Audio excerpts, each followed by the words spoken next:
Assalomu alaykum hurmatli vatandoshlar va odatdagi yangiliklarimizni boshlaymiz. Boshlashdan oldin katta iltimos, meni ko'rayotgan bo'lsangiz, podpiskani bosinglar. Podpiska bizning kanalimizga rivojlanishiga juda ham yordam beradi. Iltimos, shuni bosib qo'ying. Musofirdagi yurtdoshlar diqqatiga. Registratsiya, трудовой договор, продление документа, рассрочка va INN hujjatlarini qilish kerak bo'lsa, unda aynan bizning 6 yillik tajribaga ega o'z vatandoshlari uchun eng halol va ishonchli xizmatlar endi aynan siz uchun. Yuqoridagi xizmatlar sizga kerak bo'lsa, hoziroq bizning quyidagi raqamlarimizga qo'ng'iroq qiling. Diqqat, tezkor xabar. Migrantlar uchun ajoyib yangilik. Endi Rossiyada migrantlar uchun bepul bo'ladi. Assalomu alaykum qadrli mehmon, videodan to'liq xabardor bo'lish uchun videoga like va podpiskatsiya tugmalarini bosib qo'ying. Migrantlarga shoshilinch tibbiy yordam bepul bo'ladi. Rossiyada muhojirlarga favqulodda holat yoki kasallikning kuchayishi vaqtida bepul tibbiy yordam ko'rsatiladi. Bu haqda Rossiya Federatsiyasi hukumatining qarorida aytilgan. O'tkir kasalliklar, surunkali kasalliklarning kuchayishi holatlarida tibbiyot tashkilotlari tomonidan shoshilinch tibbiy yordam xorijiy fuqarolarga bepul ko'rsatiladi, deyiladi xabarda. Ushbu qoida Rossiya Vazirlar Mahkamasi tomonidan qabul qilingan chet elliklarga tibbiy yordam ko'rsatishning yangilangan qoidalarida belgilandi. Ushbu qoidalar 2025-yil 1-sentyabrdan kuchga kiradi va 2031-yil 1-sentyabrgacha amal qiladi.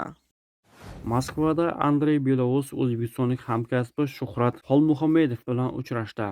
Belousov O'zbek SSRning ulug' vatan g'alaba qo'shgan hissasini qayd etdi hamda Qizil maydondagi paradda o'zbek harbiylarining ishtirokini muhim deb atadi. Tomonlar 2026-2030 yillarda harbiy sohada Rossiya va O'zbekiston o'rtasidagi strategik sheriklik dasturini amalga oshirish rejasini imzolashdi. Mironov migrantlarga davlat hisobidan uy-joy berilishidan norozi.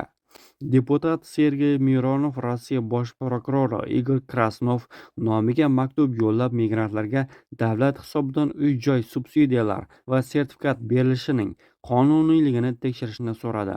Bu haqda TASS xabar berdi. Rossiya Federatsiyasi fuqarolarning huquq va qonuniy manfaatlarini ta'minlash bo'yicha sababdor shaxslar harakatlari subsidiya va uy-joy sertifikatlarining qonuniyligini tekshirish uchun viloyat prokuraturalariga ko'rsatma berishingizni so'rayman, deyiladi deputat maktubida. Mironovning ta'kidlashicha, so'nggi vaqtlarda yaqinda Rossiya fuqaroligini olgan shaxslar tomonidan uy-joy subsidiyalari va sertifikatlarini noqonuniy olish holatlari ko'paygan. Kechagi migrantlarga davlat byudjeti hisobidan uy-joy berilishi va bu jarayonda mamlakatning muqim aholisi yillab uy-joy sharoitini yaxshilay olmayotgan insonlar chetda qolib ketayotgani xavotirli holatdir, dedi deputat. Uning so'zlariga ko'ra, uy-joy sertifikatlari ajratish mexanizmi yetarlicha ishlab chiqilmagan. Beriladiganlar ro'yxati jamoatchilikdan yashiriladi. Mironov bu sohada jamoatchilik va korrupsiyaga avj olayotganini ta'kidladi. Rossiya sudlari bir yilda 21 mingga yaqin migrantga hukm chiqardi. RIA Novosti nashrining yozishicha, 2024-yil davomida Rossiya Federatsiyasi sudlari 21 mingdan ortiq xorijiy fuqaroga oid ish yuzasidan qaror chiqargan.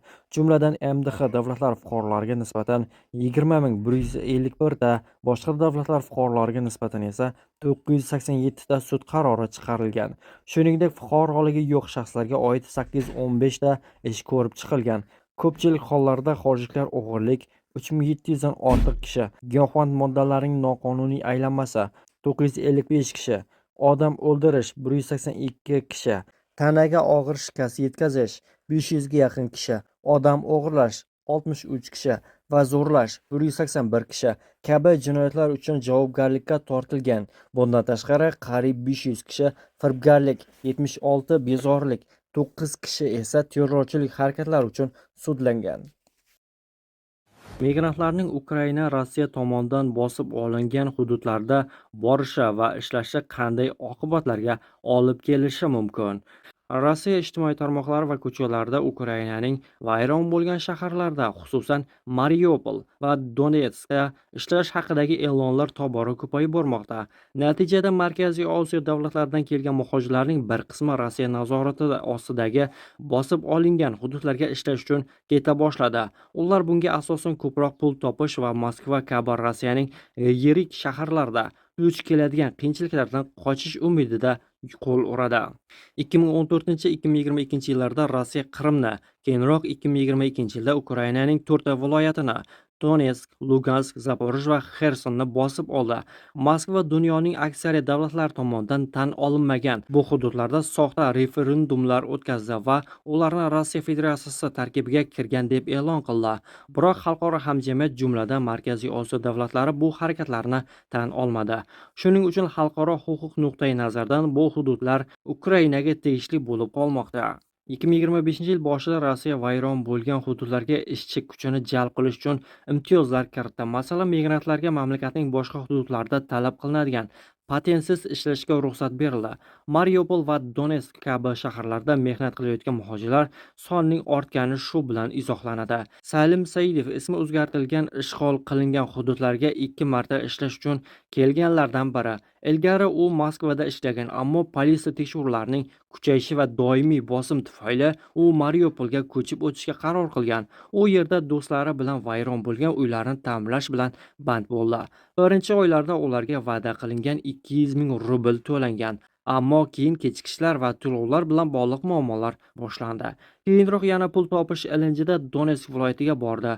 Salimning aytishicha, bu hududlar haqiqatan ham Markaziy Osiyodan, xususan Tojikiston va O'zbekistondan kelgan muhojirlar ko'p. Ular asosan qurilish va ta'mirlash bilan shug'ullanadi. Ba'zilar hatto urush qachondir tugaydi, lekin uy qoladi degan umidda arzon uy sotib olishadi. Salim u yerga sayohat qilish xavfli ekanini tan oldi. Bu hududlarda muntazam ravishda portlashlar eshitiladi. Qonunsizlik hukm suradi. Biroq uning so'zlariga ko'ra, chegaradan o'tishda pasport muhr qo'yilmaydi. Shuning uchun ham qonunchilikda muammo bo'lmaydi degan umidda.